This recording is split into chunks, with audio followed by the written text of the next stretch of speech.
I think sometimes people are listening to it, sometimes people aren't listening to it. Okay, but if And someone's listening to it each and every week, do you think them hearing the same valuable message is a bad thing? no, I don't think it's a bad thing. I think So, like, why do you fucking struggle, man? because I want to be original, right? I always, Okay. I feel like everybody, we do so much stuff where you're reproducing stuff over and over and over and over, and you're just saying it all different ways. And yes, that's what life is, saying a lot of different things in a lot of the same ways, and you sound like a broken record at times. And I But think didn't you tell someone the other day when you start sounding like a broken record, that's when you know you're doing it right? yeah, well, I said that in the context of doing a sales call, right? And how you get on this rhythm of doing a sales call a certain way, and the more you do it, the more you sound like a broken record. And if you're starting to sound like a broken record, that means you're doing something right because you're getting the opportunities to get in front of the people, you're getting the opportunities to talk and to pitch and to do your job and make a sale. And if you repetition is good, right? Repetition is necessary, especially when you're learning new things. Learning new things is so fucking rough. It's not like, especially, you know when you're a kid, you can learn things like one, two, three. It's like a snap of a finger, you learn something. When you're an infant growing up and you become a toddler and you become a kid and you become a teenager, learning, it's just like you just absorb all this stuff and you learn so much. But as you get older, it sometimes gets more difficult to learn new things. And what I see with a lot of our people is that we're just they're trying to learn so much so fast, and they think they have to learn so much so fast. And you don't have to learn so much so fast. Like it gets overwhelming, right? It gets overwhelming when when you're learning things too fast and you're trying to take in too much information. You wind up really hurting yourself. But learning is it's a rough process. I feel the older you get, you learn differently. I think when you're older, right? Like what would you say? Like how do you learn? Like I don't even know how you learn. Like I know how I learn by seeing and doing. What's your main way of learning things? Dude, I have, my top three priorities. Here you go. You want to talk about repetitive? Sorry if you heard this already, but here's my top three priorities in life. The ability for me to explore, discover, and create as I wish. So that's the first way I start learning. Number two, to enjoy what I do, the things I have, and the people I spend time with. When I enjoy that, I'm able to explore and discover and find new things, going back to priority number one. And priority number three, pursuing improvement of myself, family, and others. So it's not how do I learn, it's I am here to learn. Like all I'm here to do is learn and then pass that to somebody else who wants to learn as well. And then they may have something they can pass to me that I'm going to learn as well. But the thing about learning is you did say like as we get older, it's harder to learn. And the reason it's harder to learn is because you've learned. And you think you know everything. And a lot of times people get stuck in their own ego and they think like, I know everything. I don't need to learn anything else, but they really don't know. And all learning really is error correction. Right? It's your constant ability to correct errors. So that's why I have in here, I don't have learn more. I have pursuing improvement of myself, my family, and others. It's pursuing improvement. That's what learning is you're constantly improving. You're improving. Nobody's perfect. If you strive for perfection, you'll achieve excellence along the way. Okay. The idea is that you're never gonna reach the end of that perfection road. It is literally impossible. Okay. So you have to realize there's always another error to correct, but that shouldn't stop you from being able to go out and do the things that you're trying to accomplish. And that's where most people get stuck. That's why it's hard for them, is because they're like, oh my God, I got to learn a new Well, thing. that's what makes the process of learning harder is that But they you're stop. afraid. No, no, but they stop. What happens is they're trying to learn and they stop doing all the things. Like, hey man, you still have to run a business, you have to raise a family, you have to go to the gym, you have to meditate, you have to eat breakfast and everything, all the stuff while you also learn. Hmm.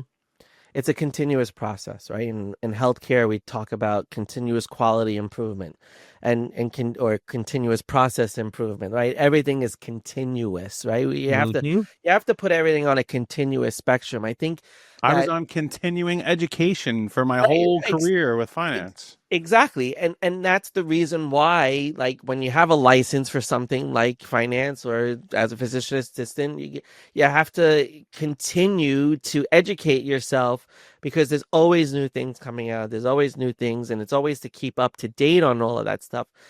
But for some reason, some people are just so reluctant to the continuous learning process because they feel like, is there really more I have to learn? Like, can I just stop learning?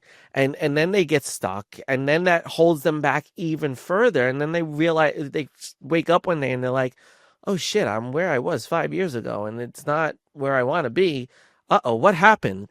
Well, if that's the way you feel sometimes, it's like when was the last time you learned something new? When was the last time you explore? And I love the way you said it, right? It's exploring, and it's the quest for improvement and growth and development as an individual, and that's what learning is. We get so turned off by education that we see education so much as learning, and when we're in school we never enjoy that process. It's not a Uh-huh. really education, I think, is wasted on our youth, right? We just it's and all the years that you go to school, you're just trying to get to an end point. Like, it just provokes the hyperachiever in all of us, and we just want to get to the result to get out of school so we can go do the thing that we really want to do. And it's like, you got to do all this so you can do what you want to do. and and that's the thing that people struggle with, is people, in our group, especially the other night, we were talking about it in the Q&A, and we were talking about how everybody was complaining about prospecting and the challenges of prospecting and the long game that it is, and everybody's not seeing it as, this is the thing that, if you have to do these things in order to do what you're meant to do. And that's what learning is about. If you want to do what you're meant to do, you still have to learn the process. Just because you're meant to do it doesn't mean you're not going to have any learning involved in it. And I think that's what people struggle with, is, when does this learning ever stop? And then when you realize it doesn't, it's continuous. It's something that you can embrace without feeling overwhelmed by all the information. Just embrace every day. You get a new piece of information, learn a new thing. That's it. Keep it simple. Yeah. The other thing that you see many times with business owners, especially ones that have had some success, is yeah, they learned it and they did it, but there comes a point where they want to enjoy what they did, and they're like, hey, I learned. It's like, you go to school, you graduate, you get the degree. I'm done with that. Now I can move on to the next thing. But the next thing is the byproduct of the previous thing that you did. So that's where many people live in business. It's like, I did learn the thing.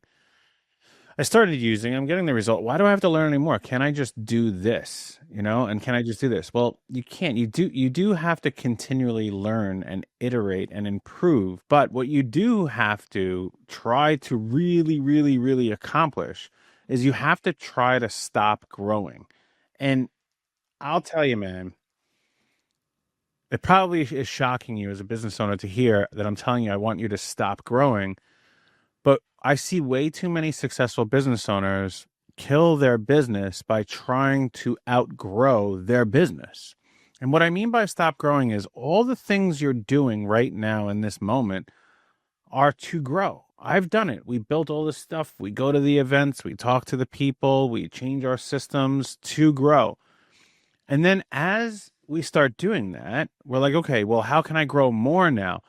The problem is that you didn't fully see out the things that you were doing that started the growth. So when I say stop growing, I don't mean in perpetuity. I mean any further than what you're doing to grow right now. Because you have to realize that first level of growth before you can grow bigger. Because you already are in a position to try to grow bigger. And if you're trying to go bigger than the bigger you're growing, that sounds like crazy talk. Even me saying it, doesn't that sound Yeah, it crazy? sounds nuts. But that's what Like, people are what? doing themselves. We had a client that did like 100% more than they did in the previous month. And then we're talking about, oh, so what's up next month? I'm going to go 500% more. How about you just grow 100% more again? Or how about you just keep the level? You went from this to 100% more. Why don't you try to do that again? And that's what I mean by stop growing. You're having improvement, and can we sustain and maintain that improvement Okay, there's a book behind me right here. I don't know if you could see it, probably not, but Good to Great. That book talks about consistent and sustainable growth. It doesn't talk about 10x every freaking month over what you did the prior month. So I think that is a lot of the overwhelm that people get, Tom, is that. Well, I agree, and I think the overwhelm in that situation we're talking about is that when you first start out as a business owner, there's always listen. You always, like you said to our client earlier today, like not to be an asshole, but when you start at zero, you're gonna grow. Like there's somewhere you're gonna go, and it's like yeah. But I think that's the thing that most business owners get excited about, and they eventually overwhelm themselves because there's a point there, there's a plateau. Right? You can go from 0 to 1, and then you can go from 1 to 3, and then you can go from 3 to 6. But when you're going to jump and try to go from 1 to 9, it's not going to happen. And when you see that, especially in the beginning of a business, if you're having the success, you're growing very fast. It tends to be exponential, and then it plateaus into this thing, and then you panic, and then the immediate thing is to go grow again, to try to grow again instead of just sustaining, and recognizing that that plateau will raise again and you'll have an opportunity to get bigger again. But your growth was exponential for a reason. And then it's like, okay, now I got to this place. Let me figure out where I am and how to sustain this repeatedly. And we tell this to people all the time, too, that are people who set up a side hustle. Right? You wanna get to a point where you have 3 months of the same income over and over, and you're replicating that before you really want to consider quitting your day job. Because once you've built that sustainable recurrence of revenue every single month, then you're creating stabilization, right? And as you were talking, I got this really crazy visual, which is kind of funny, and for people who have done sound and podcasting before, like think of the stabilizers, right, on volume, and when you're recording something, if you push the lever up too fast, you can cause some feedback that's really nasty and sounds bad. And what you try to do is you try to get everybody's voice in the perfect place so that it's a good listening tone. And there'll be times it gets louder and the times that it gets quieter. And you do it over and over. That's how your business is sometimes. But you have to seek the stabilization. You want it to be stable. And the only way to do that is to not grow. Stop growing for a minute. Even kids, you see, when as kids, my kids, your kids. I mean, look at how big your son got in so fast a time. Now he's stabilizing, and he's learning how to use the weight and the height and the growth and how to use that. And you got to learn how to use that the right way before you can grow any more and use and grow more muscle and all that. You got to learn what you have, and then you can enhance. And I think we get overwhelmed always trying to enhance because we're so afraid that if we don't keep growing, that everything's gonna die. But that's not the name of the game. It's stabilization to growth, and that's kind of where I feel it. And that's what people have to get rid of. The overwhelm is recognize it's about stabilization. It's about plateauing. It is about all that stuff, so you can figure out how to use what you've built. And that because people are trying to outgrow their growth right now, what's happening is many of them are dealing with cash flow issues, right? So they're coming to us, and obviously my background in finance, I can educate them and talk to them about this, and they're always leaning on me for certain things. But many of the clients' conversations have gone to like, I'm not getting paid, my bills have gone up. I've sold the business, I've done the business, I just haven't collected on that yet because some businesses have a net 30, some have a net 90, we have one client with a net 180. If you don't know what that means, that's from the time you close to the time you collect your money, the net and X amount of days it takes. But what happens is as you're growing like this, right? You're constantly growing. So when we explain growth versus scale, growth to me in the way that I look at it doesn't mean you look this up in the dictionary and this is a definition, just the way I perceive it. Growth, in order to grow your business, you have to add resources in order to grow that top line revenue.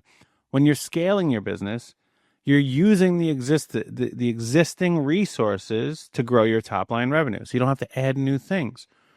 So when you're growing and you're adding new things, your bills are going up and your revenue is going up too. But to sustain that gap in between the two gets more and more and more difficult. And if you happen to miss one thing, or one person can't pay on time, or a job takes longer, then you're like, oh my gosh, we did $150,000 this month, but I have $190,000 in expenses, but I have people that owe me $300,000 from last month. How am I going to make payroll? And here's the problem. Many, many people will come into that position and say, all right, I'm going to borrow money, right? And the first place that most people go to is a line of credit.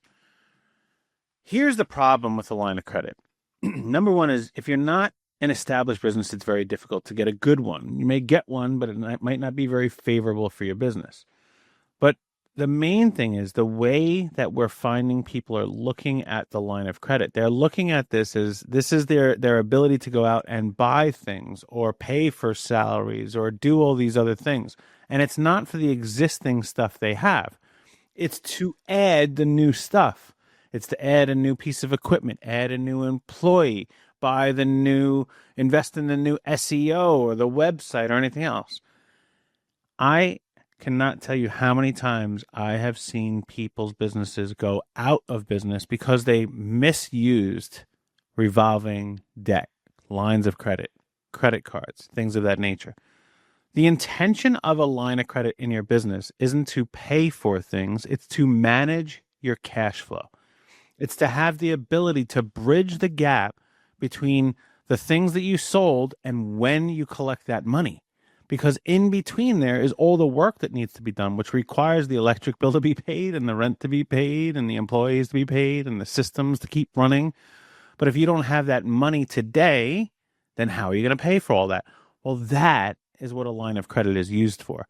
It's to just bridge that gap. And it's not a permanent bridge. It's a bridge when things don't go according to your plan of your cash flow. Because everybody should be looking at three major statements. And I'm sure most of you who are listening to this are. But for those of you who aren't, three major statements: your profit and loss, your balance sheet, and your cash flow. You have to analyze these things just like we do for our clients in our board meetings with them. But you have to analyze these things. And then the information will tell you what decisions you made were correct or incorrect. And then what next decisions you have to make. But my goodness, when you use the line of credit for the wrong purposes, not only do you realize you made the wrong decisions, but now you have to make desperate decisions going forward, giving up a piece of your business just to collect money, paying ridiculously high rates just because someone's going to loan you, telling an employee like, hey, I'm sorry, I have to lay you off, not paying yourself as the founder, which is what many of them do, forgoing your marketing, which is what brought the revenue in.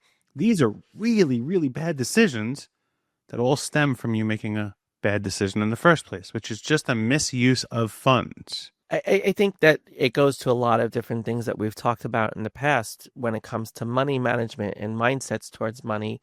That's why it gets misused, right? People don't understand what the real purpose of a line of credit is. The other thing is, I think it's really important to talk about, and you know this a lot better than I do, but all of these predatory lenders out there that when you become a small business and you file for an LLC or an S corporate, and once your stuff is in the state, everybody wants to help you, right? And everybody wants to send you a couple bucks and, oh, I'm pre-qualified. Oh, I'm pre-approved for this and blah, blah, blah. And, oh, you could get $200,000. And the next thing you know, you're in this place. And we have a client that was in this place, had over $50,000 in predatory loans that they were trying to pay off. And they're impossible She to had like pay off. 80. She had like 80,000. Yeah, it's insane. But how do you identify the predatory lender, right? What are some of the key things that we should be telling people about identifying, what's the right place to go for help and what's the wrong place to get help? Yeah, no, that's a good thing to look at. So, the riskier it is, the more it costs. And I don't mean risky for you. I mean risky for the company that's going to give you the money. Why is it risky? Okay, because you as a person and a business, because most of your loans will be personally guaranteed, but you as a business and a person have put yourself in a position where you're a risk to give money to. So the way to really realize if is this good or bad, first is like, would I loan money to me? Like, do I believe this? And if you're in a really shitty situation and you wouldn't loan money to yourself, then anybody who is going to loan money to you is going to say, look, I'm willing to take the risk, but you're going to pay a really high fee in order to do this. So look, the simple way is like if you're going to borrow money, okay, for cash flow purposes, you should go to your local bank. First, start with the bank you do your banking with, and then go to your local bank. I'm on the board of a community bank. Okay, I sit on the board to that. They have 13 branches, $1 billion in assets. And yeah, we loan money to local people. We don't loan money to people in other countries or even other states. Okay. But you can go to your normal bank of like Chase and Bank of America and these as well. By the way, First Central Savings Bank. Give a plug for our bank. There you go. So you can go to the big banks, except now you're a small, tiny little person in a giant pool of people they want to give money to. Okay. So your local, your credit unions, your municipal banks, those local savings and loans, the regional banks that are even there, they're going to be more friendly to local business owners because they have a stake in your community, hence the name community bank. Okay. So those are where I would always start. You have to be credit worthy, meaning you need a good credit score. You have to have had established a actual business history, and that usually means 2 or 3 years of filing some sort of taxes. Doesn't mean you need to be super profitable, just means you need to actually file those taxes. And when you go there, they're going to give you what you're worth, okay? That should not be 40%. Okay. And this is the red flag that goes up is if your loan that someone's trying to give you is higher than a normal credit card, that's probably, I'm going to put air quotes for those of you who are listening, predatory lending. What it means is they're saying that, hey, listen, you're so risky. I'm going to give you this money, but here's the problem. You got to pay it back in 1 year. You're going to pay me 40%, and I'm going to take a payment every single week. And by the way, if you miss one payment, we're going to give you a penalty and compound that penalty daily. And then all of a sudden, your $50,000 loan turned into a $300,000 loan. You can't catch up, and you go in default. That's what we mean by predatory. Is they are preying on the fact that you're so risky, they'll beat you over the head with fees, and because you want to sustain your business, you'll still pay them to get out of it. Okay, because you were desperate. Most of the time, if you're desperate, it's because you made a poor choice previously with money. Okay. You either overspent or undercollected and you could not bridge the gap. So the least predatory loan you can do is self-funding. What you should be doing is hopefully your little business or your big business is making some sort of a profit. You should set up your own line of credit. Tom and I have told many, many people this, is you should be looking at somewhere between 3 and 6 months of your expenses, including your own payroll. You should start saving that in your own account. So when you do need it, you have it. That doesn't mean that money is sitting there to buy the next thing. It means until you're qualified for a line of credit, you have access to capital. And then the moment that you are qualified for a traditional line of credit, then you can take that savings money and put it to work in another way. But it is so vital to have access to capital as you run your business, whether it's your own money or you're borrowing it from a traditional bank, a savings and loan bank, a predatory lender, or a credit card. Now, here's the thing. If you need to take a predatory loan and you know that you can pay it back or you're willing to suffer the consequences, some people are in those situations. So it's not all horrible. There is a need in the marketplace, except it's usually the people who are taking it aren't really using those for what they're meant for. And they're short term. And most of those predatory loans or those short term loans, I don't know another term for them because we just always define them that way. Most of those, you are paying an interest rate, regardless if you pay the whole thing back in a week or a year. You're paying the whole fee. But there are times when that is a necessity.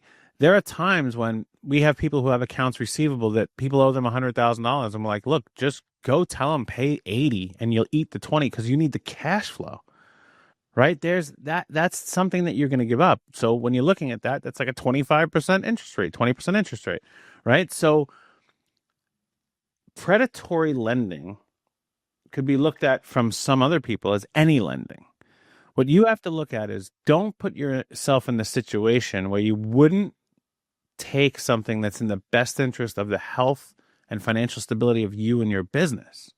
And that's what you have to assess. If I'm in a situation where I think I might be doing something that's not best for us, that's probably a bad loan. Whether it's 10%, 40%, a traditional SBA loan, or if you think that's a bad situation to put yourself in, then don't do it.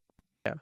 A lot of it comes to from, and a lot of people are so reluctant to going and getting a line of credit, and they're reluctant to borrowing any money from anywhere, and they try to do it on their own, and then they run out of cash and they wind up in a bad situation as well. And a lot of that has to go with their mindset around what debt is, right? And there's bad debt and there's healthy debt, and there's, the bad debt is stuff that doesn't make you any money. And the healthier debt is the debt that makes you money and really just bridges a gap. And that's one of the things that I would encourage people to, shift their mindset around when starting a business and recognizing every business needs a line of credit for the covering those gaps.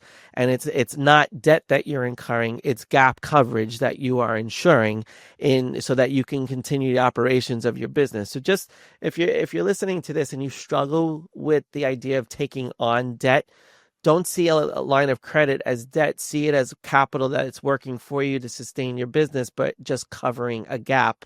And that once that invoice gets paid or once that check comes in, you're going to be able to close the gap and have that access back again to that same money over and over. And that's really what we're trying to create for a lot of businesses, is this constant access to money when cash flow is slow because somebody didn't pay you on time, your accounts receivable went through the roof, 90 days, 180 days, whatever it is. But that's really what we have to work through and work on. So it's not debt. It's a gap. It's gap coverage. That's how I look at it. That was a good podcast, Tom. Yeah, it was. That was good. It was All right, good everyone. conversation. You know the deal. Buy some stuff from us. Go check out what we're doing. Tell somebody what we do. Like, we do these podcasts. We don't sponsor them. We don't really try to, go out there and sell all of our stuff. But we really are very, very, very passionate about what we do. We love the people we get to work with. We have done a pretty outstanding job, as they would say. Tom and I are always learning and improving, though. So go to atomicbusinesscoaching.com. Check out what we're doing. Maybe there's something that you see that can help someone that you know. Have a great day.